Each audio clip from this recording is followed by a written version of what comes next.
Hello, and welcome back to another episode of the Fantasy Football Actuary Podcast. I am your host, Brock Talby, the Fantasy Football Actuary. Welcome back on this Tuesday. It was a fun weekend of fantasy football. I hope everyone had a good time watching the games. It's kind of weird how the games are broken up, and I see a lot of people on Twitter complaining about this. There was Most of the games were in the 1 o'clock slot on Sunday, and then there was only like two 4 o'clock games. So it was kind of weird.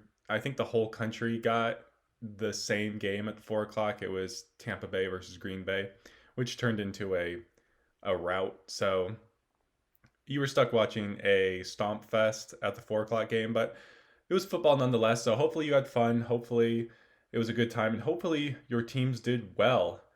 With that, we will get into congratulate or commiserate for this week. If you're new to the podcast, this is the segment where I talk about how I did across my 3 leagues, and then we talk about how some listeners did, and we can congratulate each other or commiserate together. So for me, this is the first time since week 1 that I went 3-0. I won all 3 of my leagues, and none of them were very close. The closest one was my 10-team standard league. I only won by like 20 points in there, and I think I was third or fourth highest score. It was just my opponent didn't do that well. I was led by Justin Jefferson and AJ Brown in that league. Jefferson came through in a big way in the fourth quarter, in which some people will call garbage time for Kirk Cousins and Justin Jefferson, but points are points, and Jefferson looks like a stud. I'm glad I paid up for him in that league with my fab. I spent close to 30% of my fab on Justin Jefferson, and so far it's paying off. So I moved to 3-3 in that league. In my 12-team Superflex league, this is the league where I just absolutely took the soul of my opponent. I won by 120 points.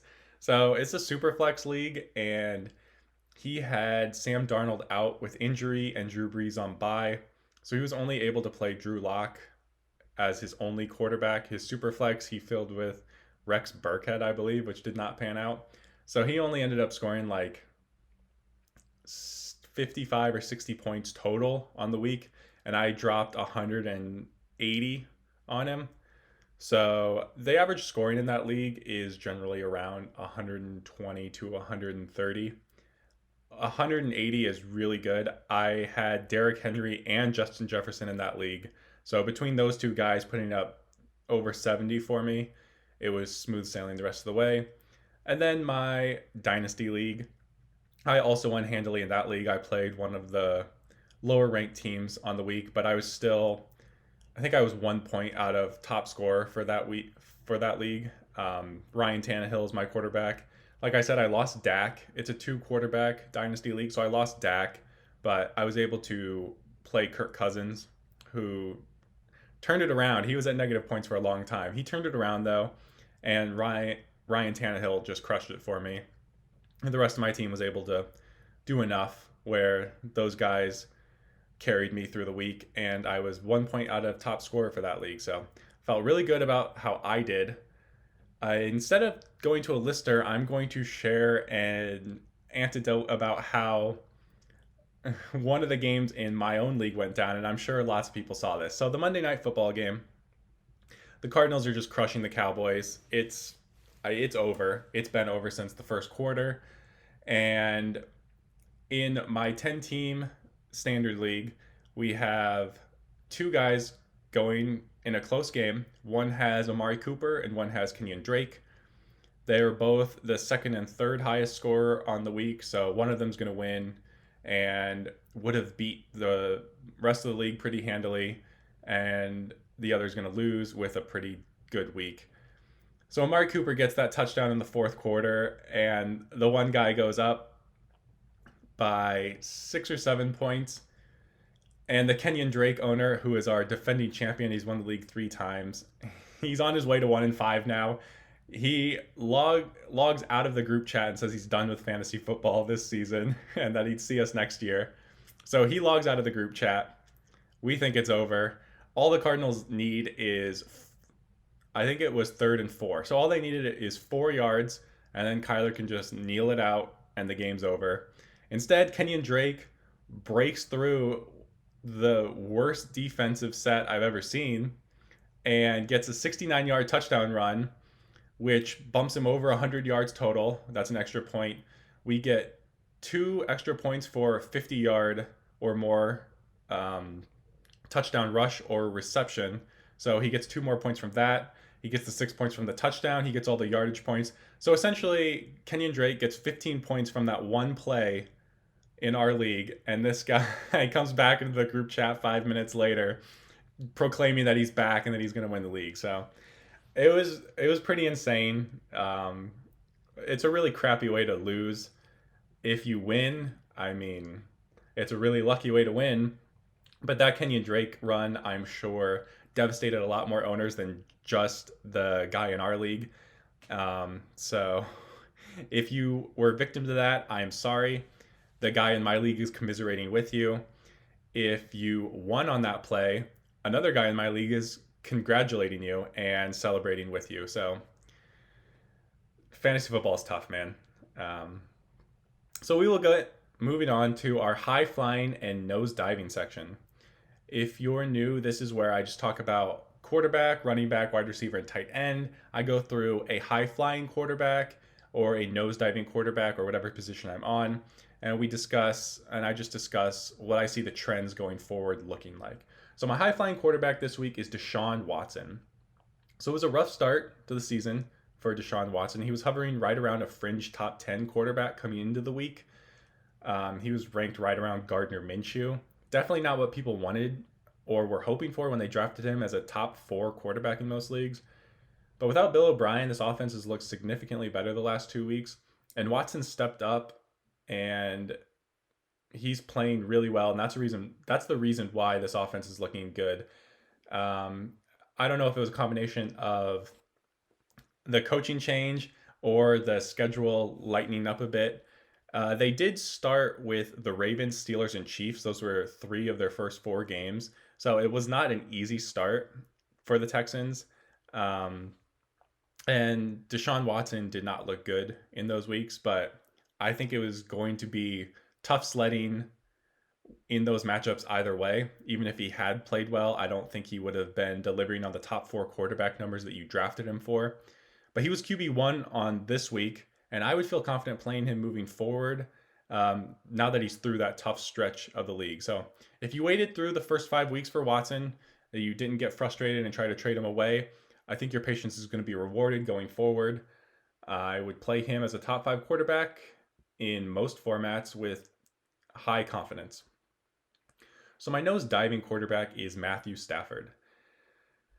This may not pan out this week since he is playing Atlanta this coming week, but Stafford has been a major disappointment on the year as a whole. I liked him as a top 8 quarterback coming into this season. I think I had Josh Allen ranked 7th and Matthew Stafford ranked 8th, if I recall right. So I liked him pretty high coming into the season, but he just finished as quarterback 18 this past week against Jacksonville. So let me just read off some numbers here. 21, 19, 15, 13, and then 21. Those are Matthew Stafford's finishes on the year at the quarterback position. So even with Galladay back and healthy, Stafford is only a streamer in my mind. He should not be relied upon as any type of solid start. But this week he does get Atlanta, so you should feel fairly confident about starting him this week.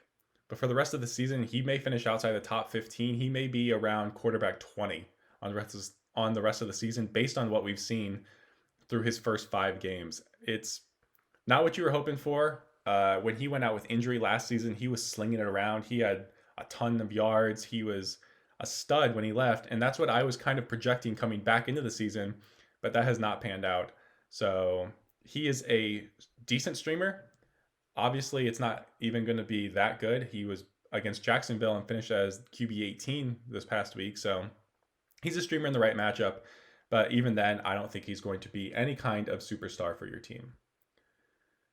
Sticking with the Detroit Lions, my high-flying running back is DeAndre Swift. So this guy came out on fire this past week, and it was right out of the bye. So before the bye, he was only getting like 5 carries or under per game. But the Lions gave him a full 50-50 split with Adrian Peterson, and Swift delivered with a top 3 week. He significantly outperformed AP with the same amount of work. So this could be the start of the rookie taking over. If you drafted him in a middle round and somehow held on to him until now, you have a solid weekly flex play at this point, I think, and the potential for even better as the season goes on. So DeAndre Swift, through the first few weeks, did not deliver. He was drafted pretty high, like round 5, 6, 7, right around there in the middle rounds. So he was drafted as a running back 2 or flex play for a lot of people. He did not pan out so far. Once they signed AP, you knew it was going to be tough, at least to begin the season, considering he's a rookie. But it looks like they're trying to get him involved. And even in a 50-50 split with Adrian Peterson, I think he's a decent flex play because he is involved in the passing game. So DeAndre Swift, I like him. He's my high flying running back. My nose diving running back is Todd Gurley. So Todd Gurley's not super terrible. I'm not trying to drop Todd Gurley or anything like that, but he had a very meh week this past weekend, and he's been good based on his touchdown volume. So he has 5 touchdowns on the year, which has propelled him to a couple of solid fantasy games. However, this past week showed what the floor is like when he doesn't score a touchdown, and it's barely a flex worthy play. The bad news for Gurley is Brian Hill's more involved than I would like. When I projected Gurley as a fringe top 10 running back to begin the season, it was largely on the basis that nobody else was there and nobody else was going to get any work. But Brian Hill's way more involved than I would like. Gurley has a decent lead in rushing attempts over Hill, but he only has 14 targets on the season, and Brian Hill has 12. So he only has 2 more targets than Brian Hill on the whole season, which significantly caps his upside to me and makes him highly touchdown dependent. So he's a good potential trade bait, I think, based on a couple big performances he's had to start the year with those multi-touchdown games. But I don't think you can project him as a stud for the rest of the season. And if you could trade him and turn him into something more stable and less touchdown reliant, I would like that move. So my high flying wide receiver, I have a trio of wide receivers here. It is Julio Jones, Deebo Samuel, and AJ Brown. So it's a trio of injury riddled players so far this year, but I think all 3 are firmly back in the weekly starter pool. So Julio went off against a really bad Vikings defense. He had 137 yards and 2 touchdowns, which should put to bed any lingering hamstring concerns that owners had. He did not look hampered at all. He wasn't limited. Luckily, he didn't leave the game like last time. So I think owners should start him with confidence. Hopefully, you started him this past week based on the matchup and him not carrying an injury designation into the game. I know a guy in one of my leagues did not start Julio, and I can't fathom why, but hopefully him not having an injury designation and the great matchup pushed you to start him last week because he is Julio Jones. And I think you can bank on him being Julio Jones going forward now. Deebo Samuel finally had a startable game despite having an average depth of target basically at the line of scrimmage. So Garoppolo was passing Deebo Samuel. All of his passes, all of his receptions were either like at the line of scrimmage or behind the line of scrimmage. It was insane. But Deebo was able to turn those weird targets and receptions into 66 yards and a touchdown because he's super fast. If you watch the game, Deebo is insanely fast, and he's going to be able to take advantage of that. That's why they gave him rushing attempts last year. It's because of his speed. So now that he's fully healthy, he's going to take advantage of that speed, and Garoppolo is going to use him because he doesn't have to bomb it downfield to Deebo Samuel. He can give him short passes, and Deebo can turn it into 40, 50-yard chunk gains. So Deebo Samuel, he's definitely worthy of a start going forward. And then AJ Brown, he came back last week, but he's had 3 touchdowns in his first 2 starts back, and he should be started every week even in tough matchups like the Pittsburgh game coming up. So I put him in here because he looks fully healthy. He's highly involved. He's going to get a lot of touchdowns. And even in a tough matchup like Pittsburgh this week, I'm starting AJ Brown. Don't bench AJ Brown. My nose diving wide receiver is Allen Robinson. So this guy's talent should make him a weekly start, but he's been mired by poor QB play his whole career. And honestly, Nick Foles is doing nothing to alleviate that this season. The Bears are somehow 5-1 and have outscored their opponents for the entire season by only 12 points. So they're in really close games. They've won most of them, but they've only outscored their opponents by a combined 12 points. So they're winning with their defense. Their offense is not lighting it up. They're not dominating their opponents. And they're not really doing anything for fantasy managers. They're not really helping fantasy managers that much. So even with 10 catches 2 weeks ago, Allen Robinson only had 90 yards when he got 10 catches. So in a PPR league, fantastic. In a half point PPR league or a standard league, that's not getting it done. And the offense isn't explosive enough to support the wide receiver one you drafted. So Robinson is clearly stuck as a wide receiver 2 or flex play going forward. If you could move him based on his name and get a more stable, high-end wide receiver 1, I would do that. My high-flying tight end is Trey Burton. Okay, so last week on the Saturday episode, if you listened, I said that if Noah Fant was ruled out for the Broncos, I was going to play Trey Burton in my Superflex league. Noah Fant was ruled out a couple hours after that podcast went live, and I picked up Trey Burton and I started Trey Burton, and I was very happy with Trey Burton. He came through in a big way. He had a rushing touchdown and he caught another touchdown, and he finished as a top 4 tight end on the week, I believe. He had 5 targets, 4 receptions, 58 yards, and a touchdown, and then the goal line rushing touchdown. So Rivers loves tight ends. Indy likes utilizing tight ends. And a healthy Burton is probably the best tight end on the roster. I think he did enough to cement himself over the last 2 weeks as the tight end 1 in Indy, which is a valuable enough role to be a weekly starter in the tight end landscape. He is on bye this coming week, but I think when he comes back, he is definitely a fringe top 10 play on a weekly basis at the tight end position. This one hurts. My nose diving tight end is Mark Andrews.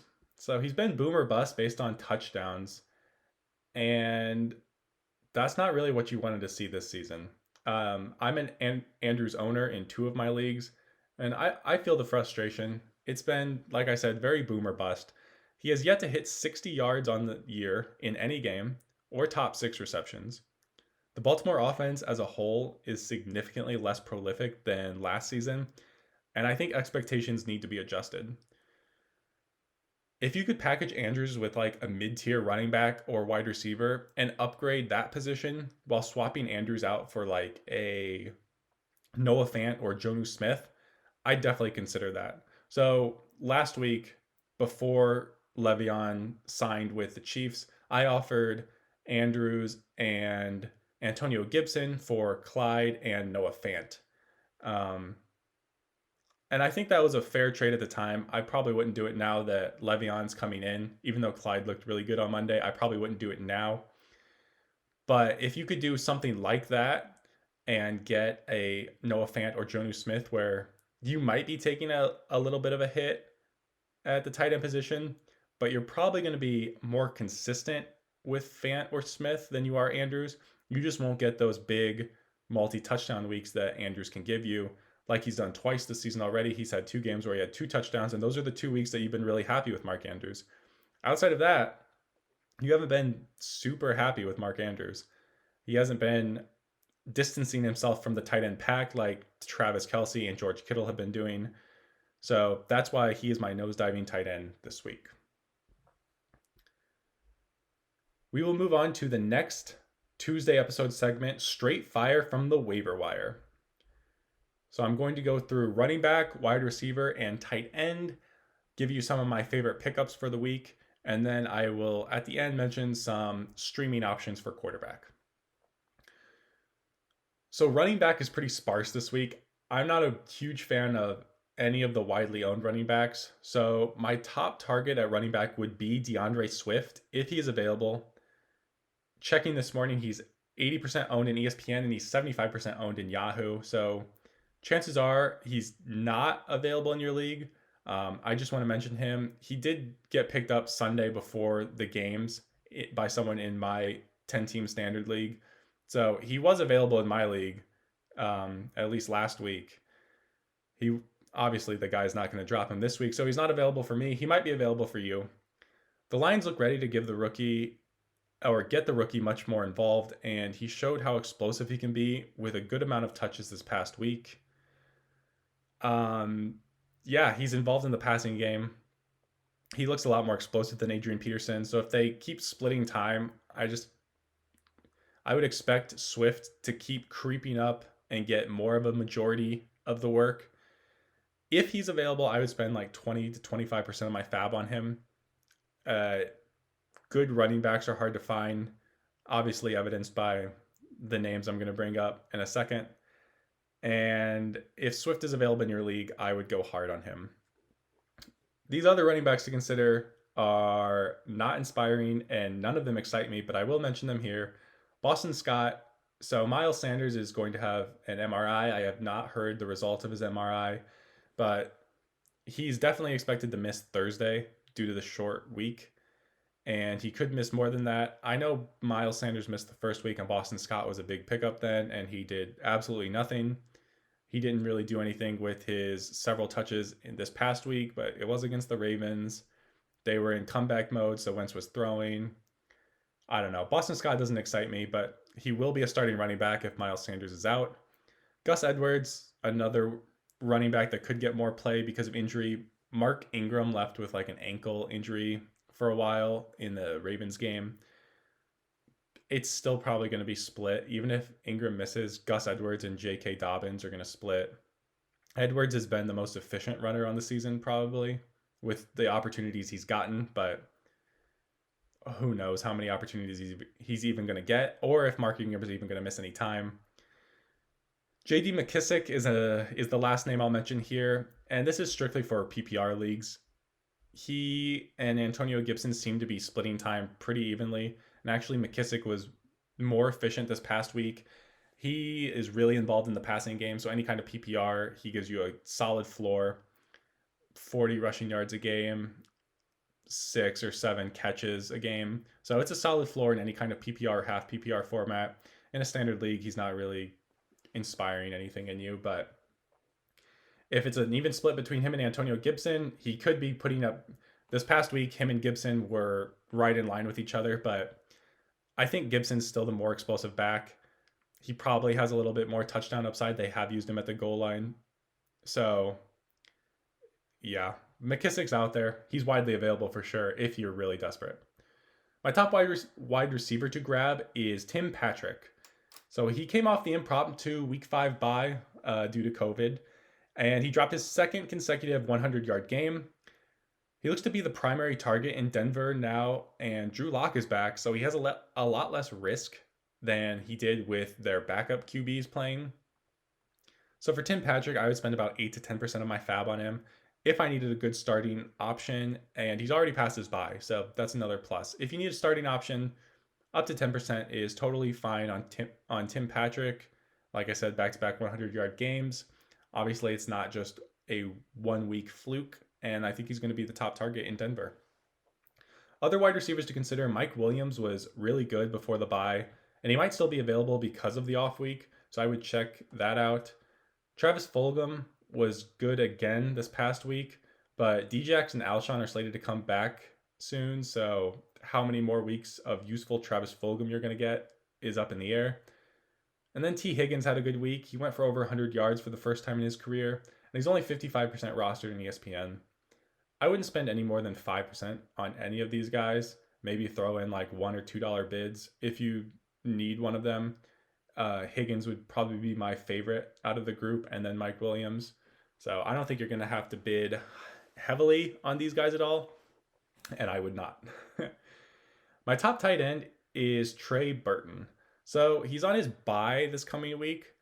So if you want to gamble that he'll be there next week, you can go for that. You can wait and try to pick him up next week before he comes back. Or you may be able to get him at a discount to what he would be going for if he wasn't on his bye this week. So if you have the room to stash him and you want a solid tight end that could be a top top 10 tight end for the rest of the season, I would go in on Trey Burton. He had 11 targets over the past 2 weeks, and he got that rushing touchdown. So they obviously want to use him. I don't know if he'll get any more goal line carries like that. We saw Evan Engram get one 2 weeks ago. I don't know if this is going to be the new thing. Teams are trying to get their tight ends these 1 yard touchdown carries. But 11 targets over the last 2 weeks is promising. I think he's the most talented tight end on the roster, but he's just dealt with so many injuries in the past couple of years that you probably forgot about him until this past week when he had 2 touchdowns and was a top 4 tight end. I think he'll be a top 10 weekly start in an offense that really utilizes the tight end a lot. So he's definitely worth stashing through the bye. If you don't have some stud tight end, I would stash him. I would spend about 10 to 12%. If I was sick of whatever terrible tight end that I was rolling out there, if I have a bad tight end situation, I could go up to 10 to 12% on Trey Burton. Just know that you're going to have to plan a different start for this week because he is on bye. Other tight ends to consider, Darren Fells came through with another big week this week. As opposed to last week, he only had two catches for 52 yards and a touchdown. This week he had, I think, 5 or 6 catches. So his targets went up a lot this past weekend. And he always has a higher chance at a TD than most of the waiver wire tight ends out there. He just has a knack for getting into the end zone. So I think he's a good fill-in for bye weeks or injuries. You'll want to monitor Jordan Akins' injury. And if he comes back, he's the other tight end on Houston. If he's been out for a couple weeks with a concussion and an ankle injury. So if he's out, Darren Fells is a very good play. If he comes back in, I think Fells is a good touchdown flyer tight end choice. Rob Gronkowski actually had a serviceable game this past week. He had over 70 yards and a touchdown. But the lack of production up to this point and the amount of weapons that Brady has around the end zone kind of make him a very low floor play. He could get you 0 points in a week if you put him in your lineup. So just know that he had one good week, sure. And OJ Howard is out on IR, so it's not like he's competing against multiple tight ends there, but there's just so many weapons on that team that Brady's going to spread it around. Other guys are going to catch the touchdown. I would not bank on Gronk being used around the end zone exclusively or even as a top end zone option at all. But he's there. He had a decent game. And then Dallas Goedert. He's eligible to come off IR starting this week. And Zach Ertz is probably going to IR. I think he's out on an estimated 4 weeks, so he should be going on short-term IR. And with Goddard eligible to come back, he will be a stud whenever he actually does come back. So he's not activated yet, but they can activate him this week or any week going forward. So if you have the roster space, Goddard is a great stash. And even when Ertz comes back after he's healthy, I think Goddard's the tight end one on that team. Ertz has done nothing even with Goddard out. So Goddard's the tight end to own in Philly. And with him coming back a lot sooner than Ertz now, I think that's just going to be more evident. We will wrap up with my quarterback streamers. I think the best streaming option this week is probably Carson Wentz against the Giants.